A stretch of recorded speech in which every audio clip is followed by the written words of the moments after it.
The stagecoach rattled to a stop in front of the general store, and Quinn Townsend watched through the dusty window as a woman stepped down without waiting for the driver's assistance. Hill City, South Dakota had seen its share of mail-order brides arriving over the years, but something about this one made Quinn set down his coffee cup and lean forward for a better look.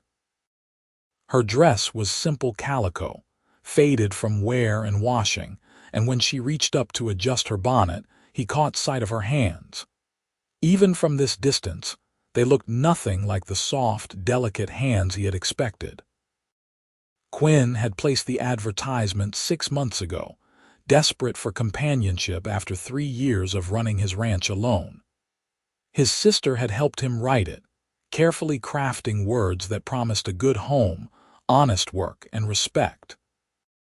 The responses had been few, and most had faded away once they learned how remote his property was, how harsh the winters could be in the Black Hills. But Julia Lambert had written back with a directness that had surprised him. She had not asked about luxuries or social gatherings. She had asked about the land, the livestock, whether he needed help with the horses. Her letters were brief, but carried a weight of experience that intrigued him. Now, watching her survey the town with an expression that suggested she was already measuring it against something in her mind, Quinn felt his chest tighten with uncertainty. He had imagined someone softer, perhaps someone who would bring gentleness to the rough edges of his life. But there was nothing soft about the way Julia Lambert stood in the dusty street, her shoulders squared as if bracing against an invisible wind. He stepped out onto the boardwalk, his boots echoing against the weathered wood. It was September of 1882, and the afternoon sun still held enough heat to make him grateful for the shade of his hat brim. Julia turned at the sound, and for a moment their eyes met across the distance. Hers were green, sharp and assessing, and Quinn felt as if she could see straight through his best shirt and clean-shaven face to the nervous man beneath. "Miss Lambert," he called, stepping down into the street. She nodded once, picking up her single worn carpetbag. "Mr. Townsend, I presume." Her voice was lower than he had expected, touched with something that might have been weariness or might have been simple practicality. Up close, he could see the lines around her eyes, the way the sun had kissed freckles across her nose and cheeks. She was pretty in a way that had nothing to do with powder or perfume, but it was her hands that drew his attention again. The knuckles were prominent, the skin rough and marked with old scars. These were hands that had worked, truly worked, in ways that went far beyond embroidery or piano playing. "Welcome to Hill City," Quinn said, reaching for her bag.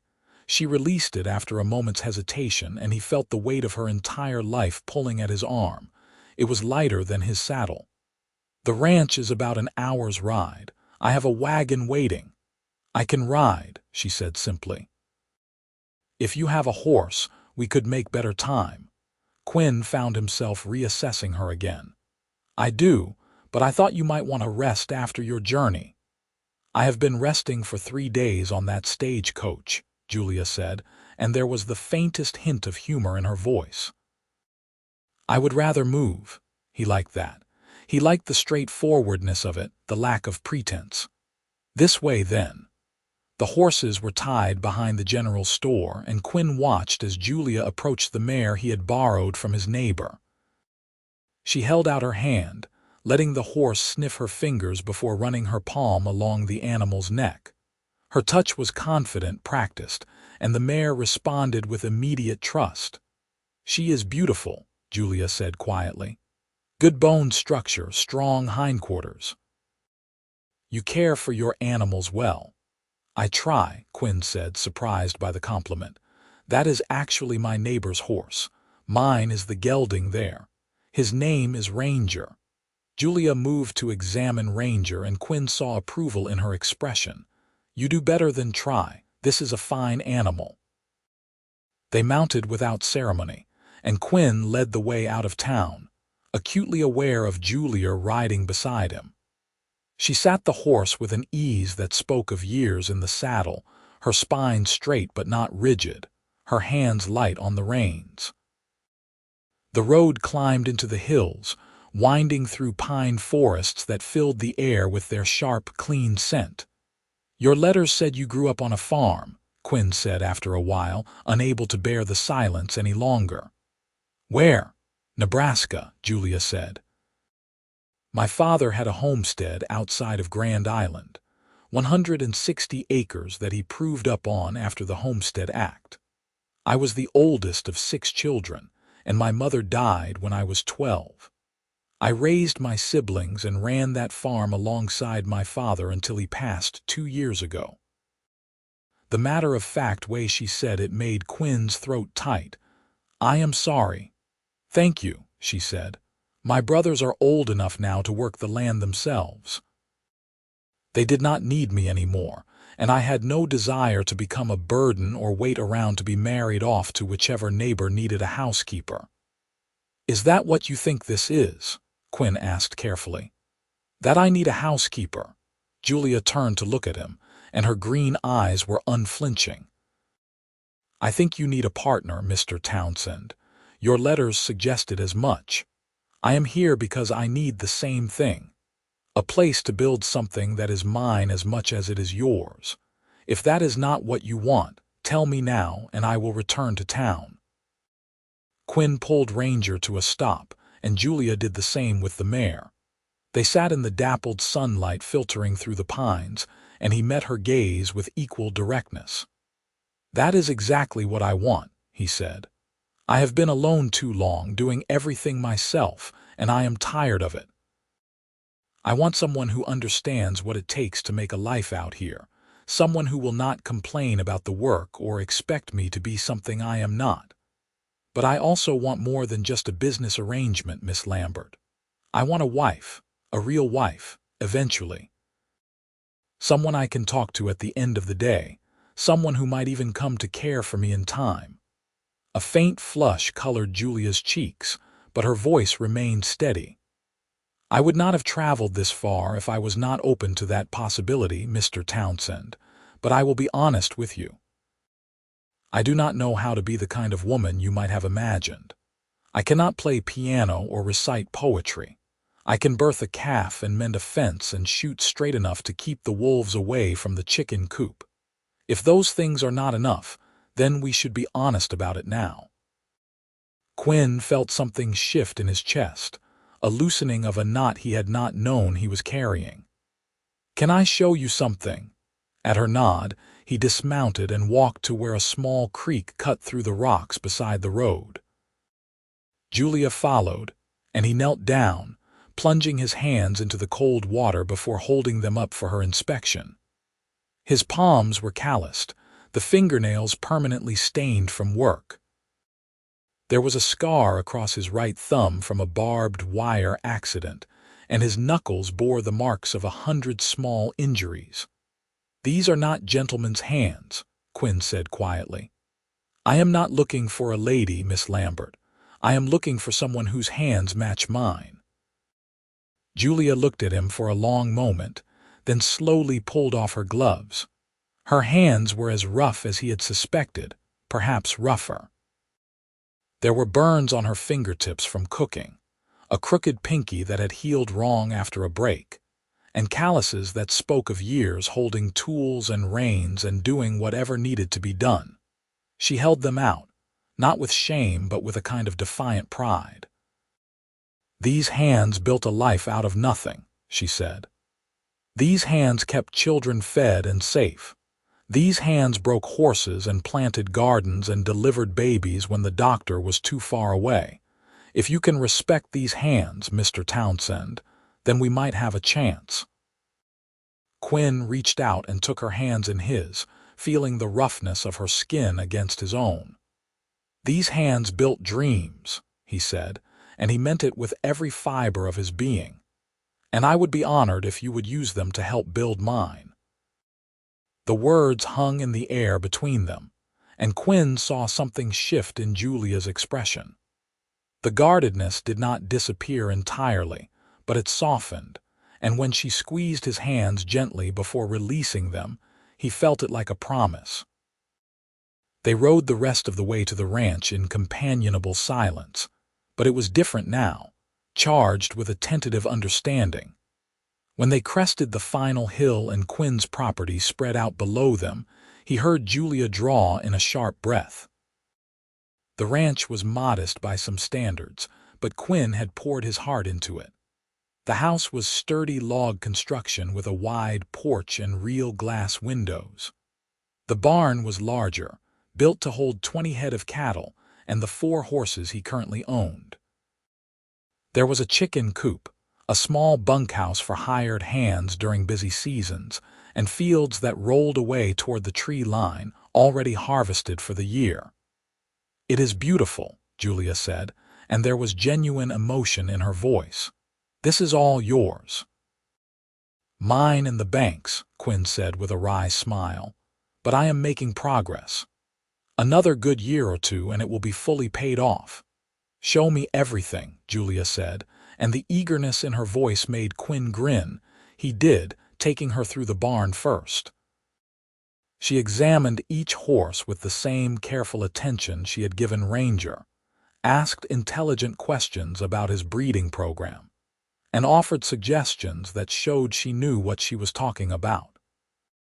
In the chicken coop, she counted the hens and pointed out which ones were past their prime for laying.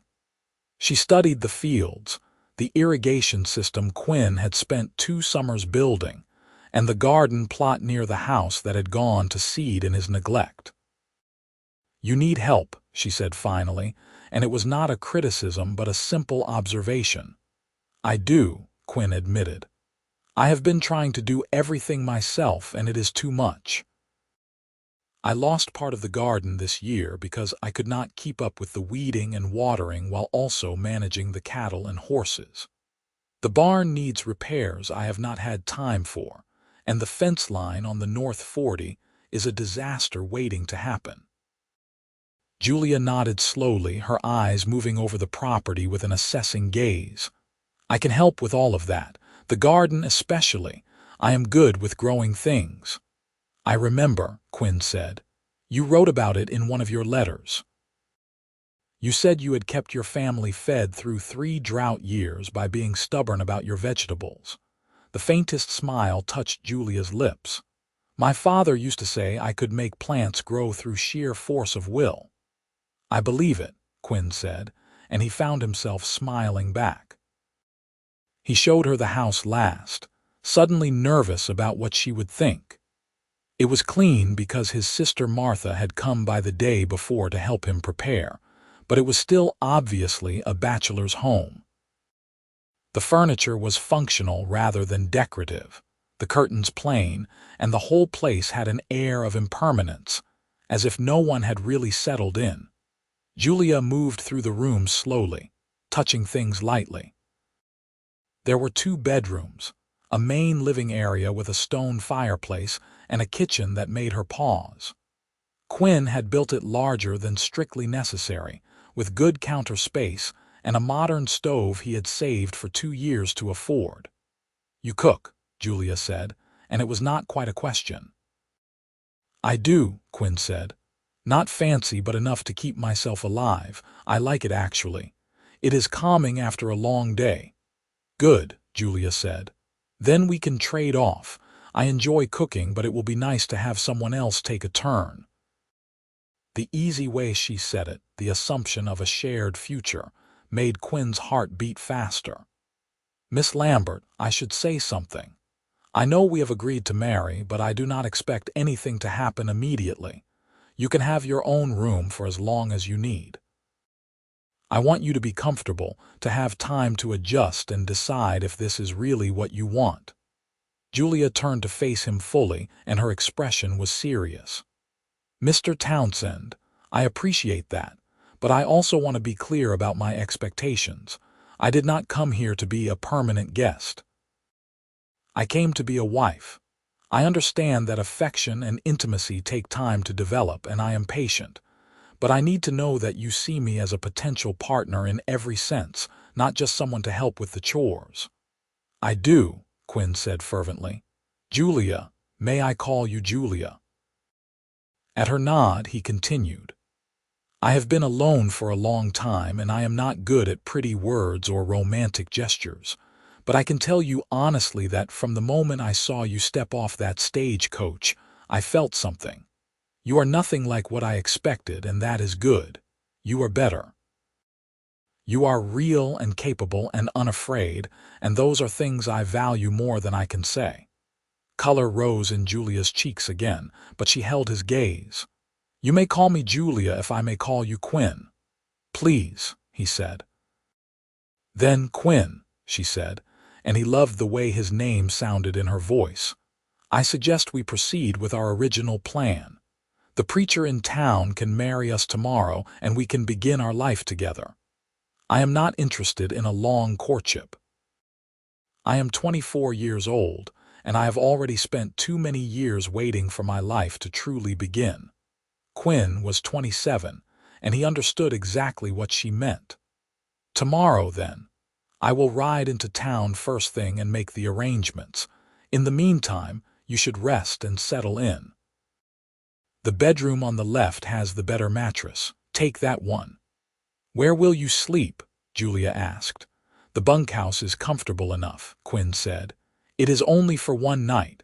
Julia looked at him for a long moment, and Quinn saw something like approval in her eyes.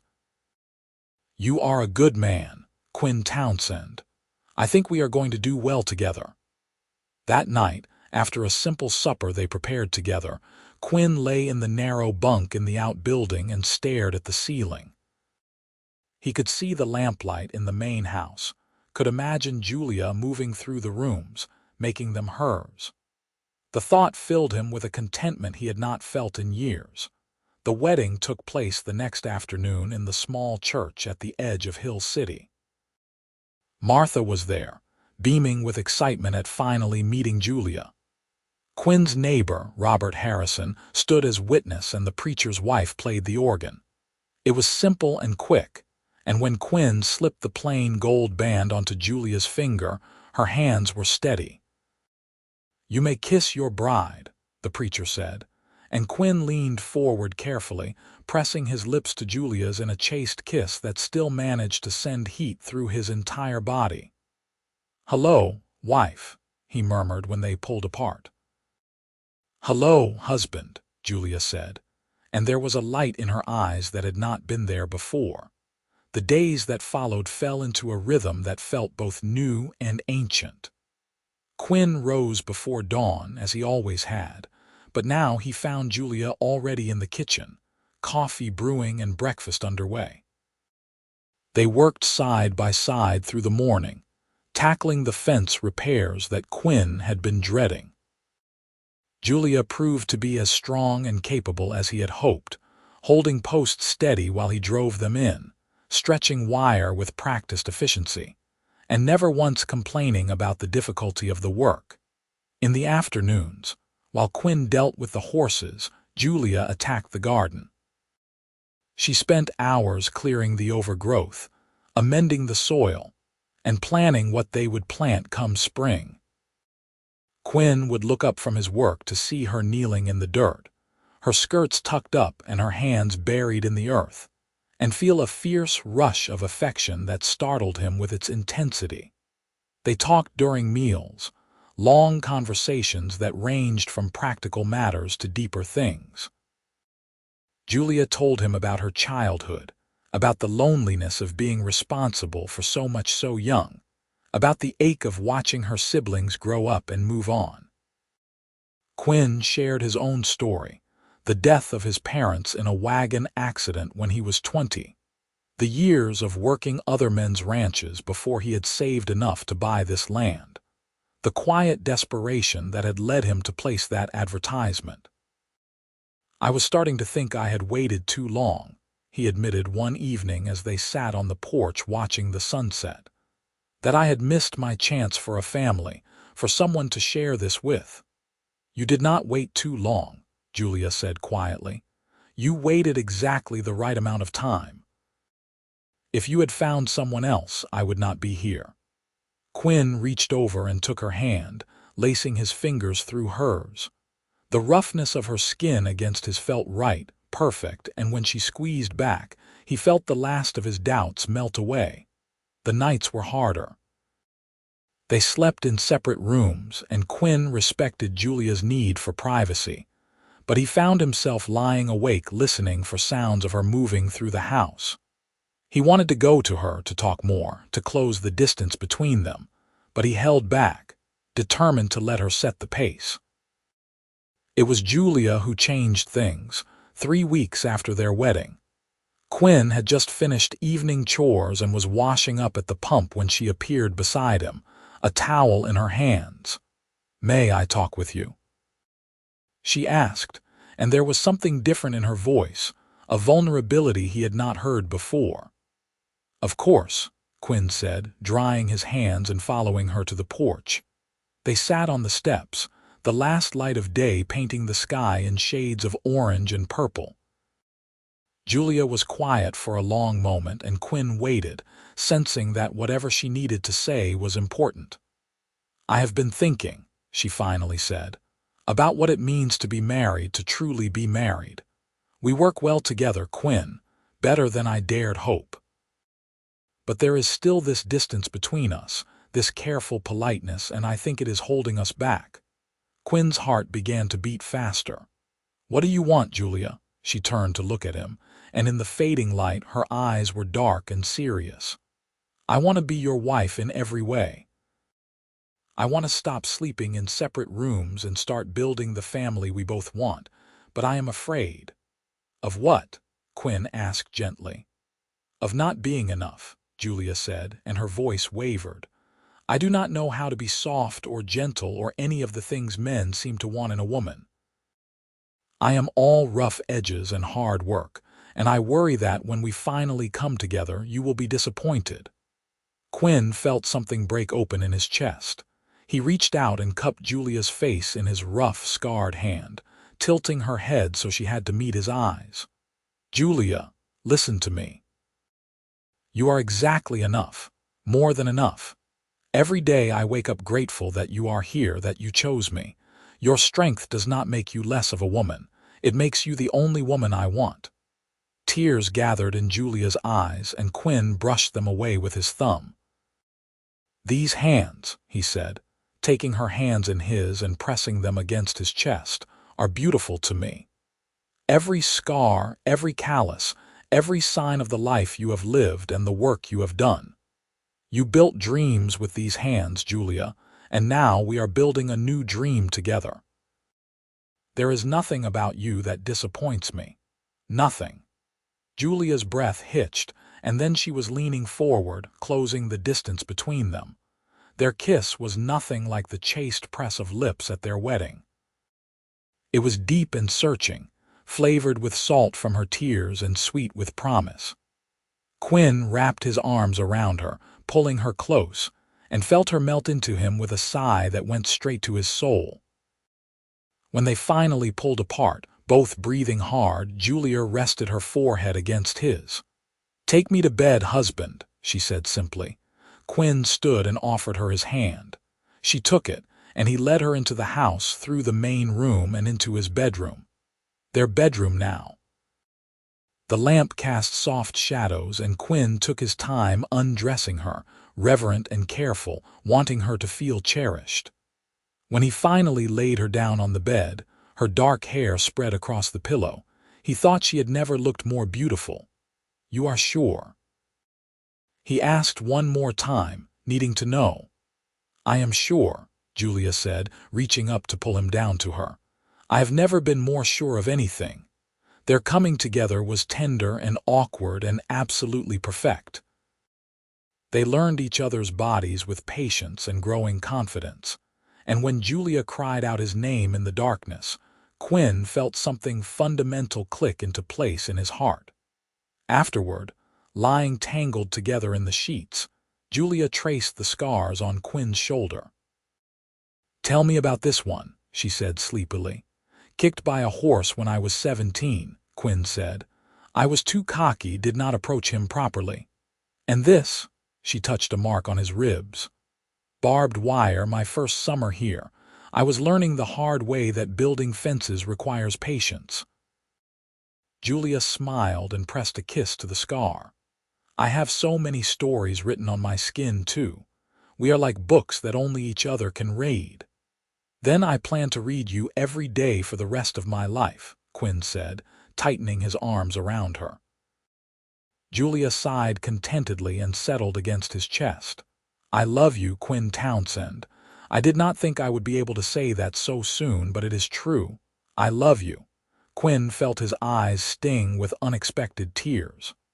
I love you too, Julia. So much it scares me sometimes. Do not be scared, she murmured, already half asleep. We are strong enough to handle whatever comes. Winter arrived early that year, sweeping down from the mountains with a fury that caught even the old-timers by surprise. Quinn and Julia worked frantically to prepare, bringing the cattle in closer, reinforcing the barn and laying in supplies. The first blizzard hit in late October, dumping 3 feet of snow in a single night and trapping them in the house for 4 days. But Quinn found he did not mind being snowbound, not with Julia there. They spent the days keeping the fire going, cooking elaborate meals with their stored provisions and talking about plans for spring.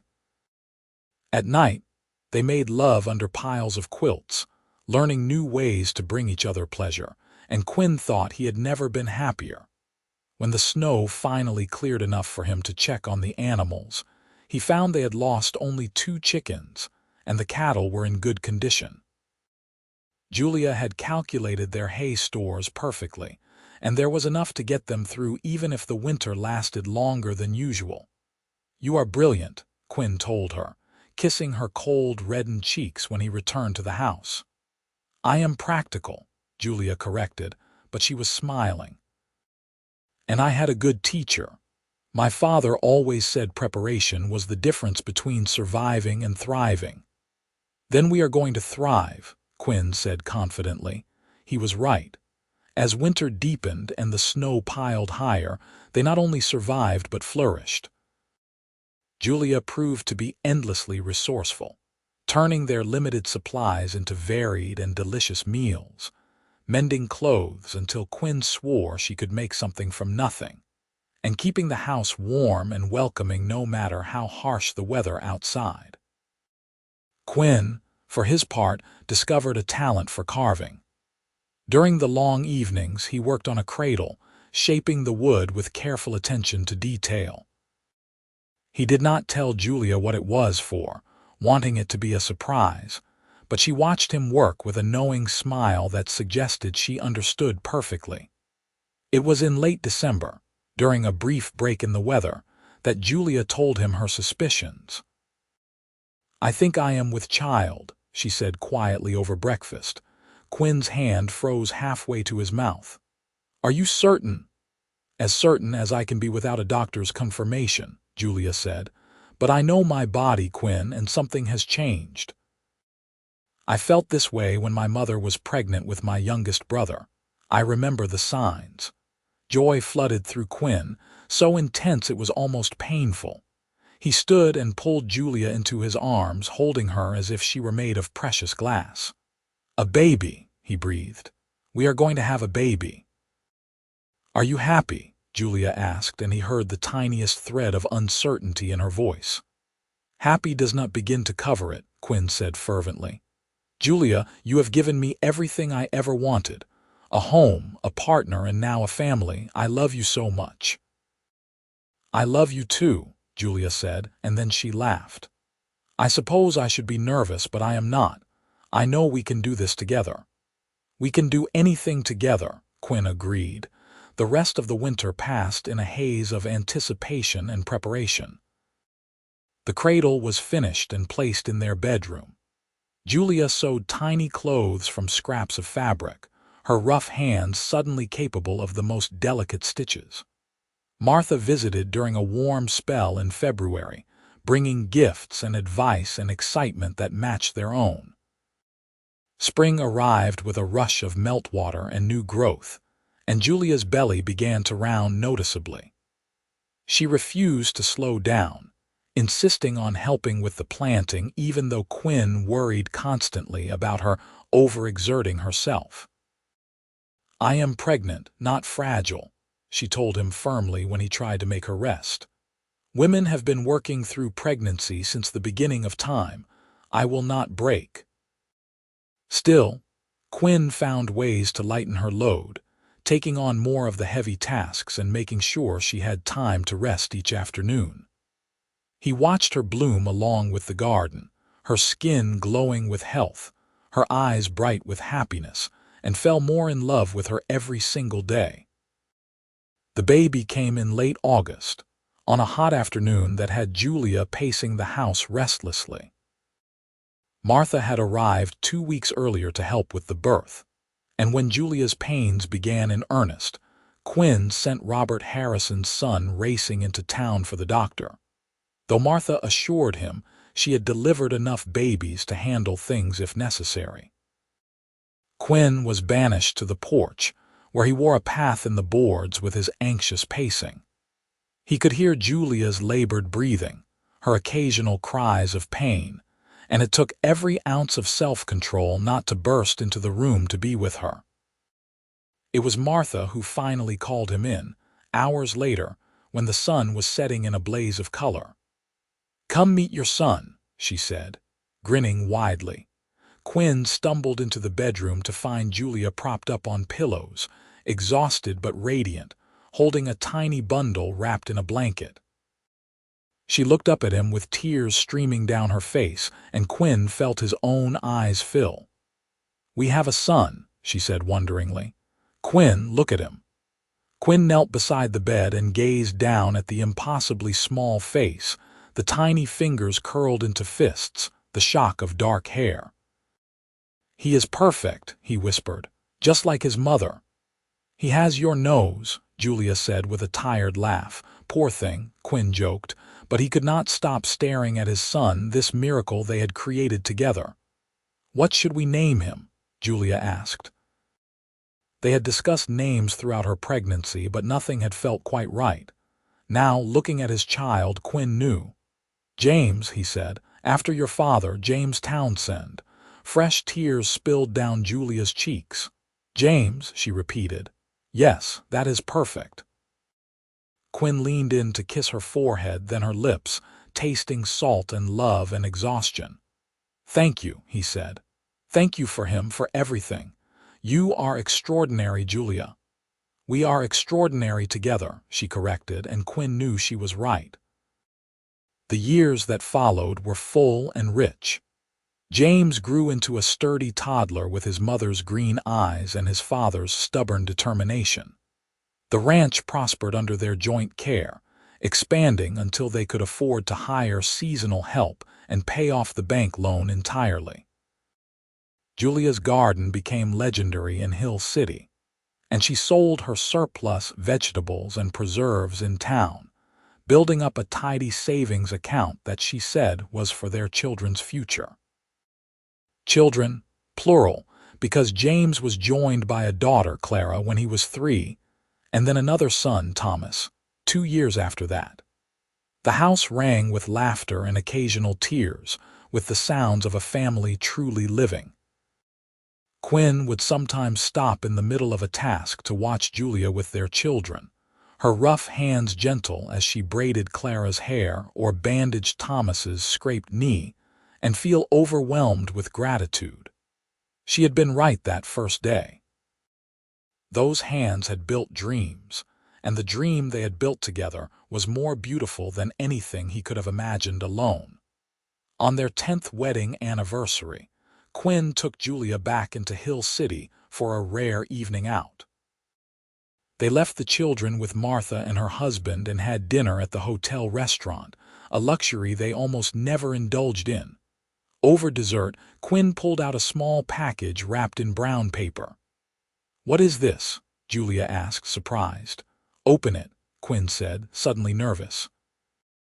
Inside was a pair of fine leather gloves, butter-soft and beautifully made.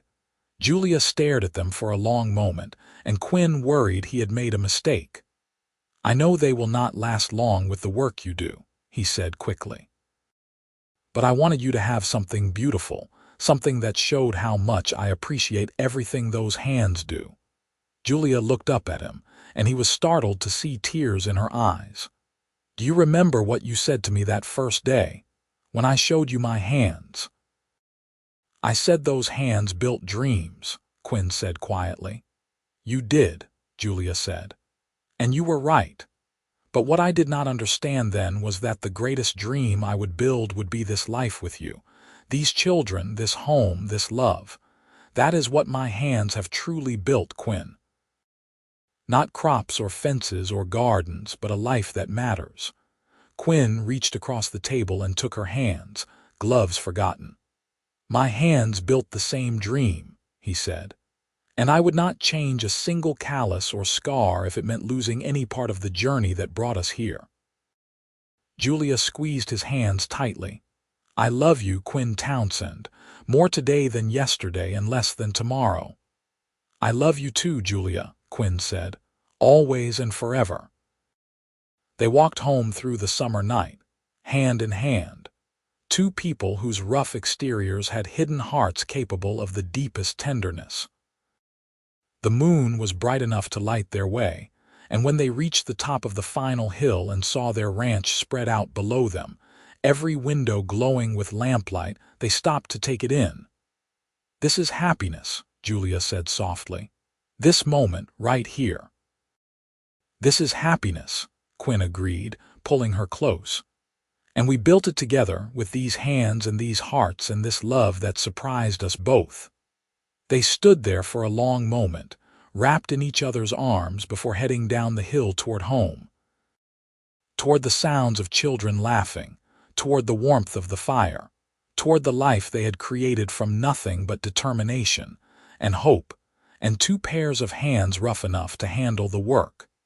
The years continued to unfold with their mix of joys and challenges. There were droughts that tested their resources and their resolve, winters that seemed endless, and the constant demands of raising children and running a ranch. But through it all, Quinn and Julia faced everything side by side, their partnership growing stronger with each passing season. James grew tall and serious, taking after his father in his love of horses and his quiet competence. Clara was her mother's daughter through and through, fearless and capable, equally comfortable in a saddle or the kitchen. Thomas, the baby who would not stay a baby long, had a gift for making people smile, his sunny disposition bringing light even on the hardest days. Quinn taught his sons and daughter to ride, to work the land, to treat animals with kindness and respect. Julia taught them to cook, to garden, to value education and hard work in equal measure. Together, they instilled in their children the understanding that success came not from soft hands or easy paths, but from determination and love and the willingness to build something that mattered. When James turned 15, he began talking about his own dreams, about maybe one day having his own spread farther west. Clara, at 12, announced her intention to become a teacher, to bring learning to frontier communities that had none. Thomas, still young at 10, declared he would be a horse trainer like his father but better, a statement that made Quinn laugh and Julia roll her eyes fondly. "Let them dream," Julia said to Quinn one night as they lay in bed, the house finally quiet after another chaotic day. "Let them be as ambitious and hopeful as they want. The world is changing. There will be opportunities for them we never had." "I know," Quinn said, pulling her closer. "I just want them to be happy, to find what we found." "They will find their own versions of happiness," Julia said wisely. "Just as we found ours. You cannot plan love, Quinn. It finds you when you are ready for it." "I was ready for you before I even knew you existed," Quinn said, kissing her temple. "Some part of me was always waiting. And some part of me was always traveling toward you," Julia said. even when I did not know where I was going. As the children grew older and more independent, Quinn and Julia found themselves with more time together, able to recapture some of the intimacy of their early years. They would ride out to check fence lines and end up dismounting to make love in a meadow, hidden by tall grass and wild with laughter. They learned to dance together in their kitchen, Julia's head on Quinn's shoulder as they swayed to music only they could hear. They talked late into the night about everything and nothing, discovering new depths to each other even after so many years. The ranch continued to thrive. Quinn's breeding program produced horses that were sought after throughout the territory, and Julia's skill with growing things became almost legendary. People came from as far away as Rapid City to buy her seeds and ask her advice, and she shared her knowledge freely, believing that success was better when it was shared. On a crisp October afternoon, when the aspens had turned to gold and the air held the promise of winter, Quinn found Julia in the garden. She was kneeling among the last of the season's harvest, her hands in the soil, her face turned toward the sun. At 44, she was even more beautiful to him than she had been at 24. The years had added silver to her dark hair and lines around her eyes, but they had also added depth and wisdom and a contentment that shone from within. "Come with me," Quinn said, offering her his hand. "I want to show you something." Julia took his hand and stood, brushing dirt from her skirts. "Show me what?" "You will see," Quinn said mysteriously. He led her to the barn where he had been working on a project in secret for the past 3 months. Draped with a canvas cloth was a sign, beautifully carved and painted. When Quinn pulled off the cloth, Julia gasped. The sign read Dream Builders Ranch ESD. 1882, Quinn and Julia Townsend, proprietors. But it was the image carved into the wood that made Julia's eyes fill with tears. 2 pairs of hands, clasped together, rough and scarred and strong, surrounded by images of horses, gardens, and a house with smoke rising from the chimney. "I thought it was time we made it official," Quinn said softly. "This is not just my ranch anymore. It never really was. It is ours, built by both of us, and I want everyone who rides up that drive to know it." Julia reached out to trace the carved hands with her own rough fingers. "Dream Builders Ranch," she said wonderingly. "Quinn, it is perfect." "You are perfect," Quinn said, pulling her into his arms. "And these hands," he took hers and brought them to his lips, kissing each scarred knuckle, each calloused palm.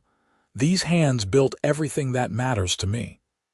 "Our hands," Julia corrected, taking his hands in turn and kissing them with equal reverence. "Together always." They hung the sign the next day, the whole family working together to mount it on a sturdy post at the entrance to the property. As they stepped back to admire their work, James, Clara, and Thomas flanking their parents, Quinn felt a sense of completion wash over him. "What do you think?" he asked Julia quietly. "I think we did well," she said, slipping her arm through his. "Better than well. We built something that will last long after we are gone." She was right. The years continued to pass, bringing with them the natural cycle of growth and change. James did eventually head west, but only after falling in love with the daughter of a neighboring rancher and building a home on a piece of land Quinn and Julia helped him buy. Clara became a teacher, returning to Hill City after her training to open a school that served children from all the surrounding ranches. Thomas took over more and more of the daily operations of Dream Builders Ranch, his gift with horses surpassing even his father's. Quinn and Julia grew older together, their hands growing even more rough and scarred with each passing year, but also more sure in their touch, more gentle in their caresses. They became the kind of couple that could communicate with a glance, that moved around each other with the ease of long practice, that still held hands when they walked even after 30 years of marriage. Grandchildren arrived, first from James and his wife, then from Clara after she married a young lawyer who had moved to Hill City to start a practice. The house that had once been so quiet now rang with visiting family every holiday, and Julia's table groaned under the weight of food prepared with her skilled, rough hands. On their 35th wedding anniversary, Quinn woke before dawn as he always had. But instead of rising immediately, he stayed in bed, watching Julia sleep beside him. Her hair was completely silver now, her face deeply lined, but to him, she was still the woman who had stepped off that stagecoach with her chin held high and her rough hands hidden in gloves she did not need. As if sensing his gaze, Julia opened her eyes and smiled sleepily. "Good morning, husband." "Good morning, wife," Quinn said, the words as sweet now as they had been decades ago. "Happy anniversary." 35 years, Julia said wonderingly. "It feels like forever and like no time at all." "It feels like exactly the right amount of time," Quinn said. "Every day with you has been a gift, Julia. Even the hard days, even the days we fought or struggled or did not know if we would make it through. All of it, every moment has been worth it." Julia reached up to cup his face, her rough palm against his weathered cheek. "You know what I remember most clearly from that first day?" she asked. "What?" Quinn said, turning his head to kiss her palm. "The moment you took my hands and said they built dreams," Julia said. No one had ever looked at my hands with anything but pity or distaste. They were embarrassments, proof that I was not delicate or refined or any of the things women were supposed to be. But you saw them as beautiful. You saw them as valuable. And in that moment, I knew I had found someone who would see all of me, not just the parts I tried to hide. Quinn felt his eyes sting with tears, something that happened more easily now than it had in his youth. "I have spent 35 years learning to see all of you," he said. "And every year I find new things to love, new depths to explore. You have been the great adventure of my life, Julia Townsend. And you have been mine," Julia said. "My partner, my love, my dream builder." They lay there in the growing light, holding each other as they had done thousands of times before, and Quinn thought about all the things those rough hands had built. The garden that fed them every year, the fence lines that kept their animals safe, the clothes that kept them warm, the meals that nourished not just bodies but souls, the children they had raised together, the home they had created from nothing but love and determination. But more than any of those tangible things, he thought about the intangible ones. The trust they had built, stone by stone, day by day. The love that had grown from tentative beginnings to something as solid and eternal as the Black Hills themselves. The partnership that had weathered every storm and emerged stronger. Those were the real dreams their hands had built. And they were more beautiful than anything Quinn could have imagined that day he had placed the advertisement seeking a mail-order bride. Later that morning, the family gathered for a celebration. James and his family, Clara and hers, Thomas with his new wife, and Martha and Robert Harrison, who had been their friends and witnesses from the very beginning. The table was laden with food, the house filled with laughter and love, and as Quinn looked around at all the people who had come from that one decision 35 years ago, he felt complete. "A toast," James said, raising his glass. "To my parents who taught us all what it means to truly build a life together, to rough hands and strong hearts and to love that lasts. To Mom and Dad," Clara added, "the greatest love story I know. To dreams," Thomas said simply. They all drank, and Quinn caught Julia's eye across the room. She smiled at him, that same smile that had captured his heart 3 decades ago, and mouthed, "I love you." "I love you too," Quinn mouthed back, and meant it with every fiber of his being. As the celebration continued around them, Quinn made his way to Julia's side. He took her hand, those wonderful, rough, capable hands that had built everything he treasured, and kissed it reverently. "Thank you," he said simply. "For what?" Julia asked. "For saying yes," Quinn said. "For stepping off that stagecoach, for choosing me, for building this dream with me." Julia squeezed his hand tightly. "I would choose you again," she said. "Every single day for the rest of my life I would choose you." And that, Quinn thought, was the greatest gift of all. Not just that they had found each other, but that they continued to choose each other, day after day, year after year, through everything life threw at them. The sun set over Dream Builders Ranch that evening in a blaze of color that painted the sky every shade of gold and pink and purple. Quinn and Julia stood on their porch, as they had done countless times before, watching the land they had built together settle into twilight. Their rough hands were clasped together, and their hearts beat in a rhythm that had become synchronized over 35 years of shared life. Behind them, the house was full of family, of love, of the legacy they had created. Before them, the land stretched out in peaceful abundance, proof of what two people could accomplish when they worked together with open hearts and willing hands. "No regrets?" Quinn asked softly. "Not a single one," Julia said. "This life, this dream we built, it is more than I ever hoped for." "Me too," Quinn said. "Me too." They stood there as the stars began to appear. Two people who had started as strangers and become soulmates, whose rough hands had built not just a ranch or a home, but a love story for the ages. And if anyone had asked them the secret to their success, they would have said the same thing they had always known, from that very first day when Julia had held out her scarred, calloused hands and Quinn had seen their beauty.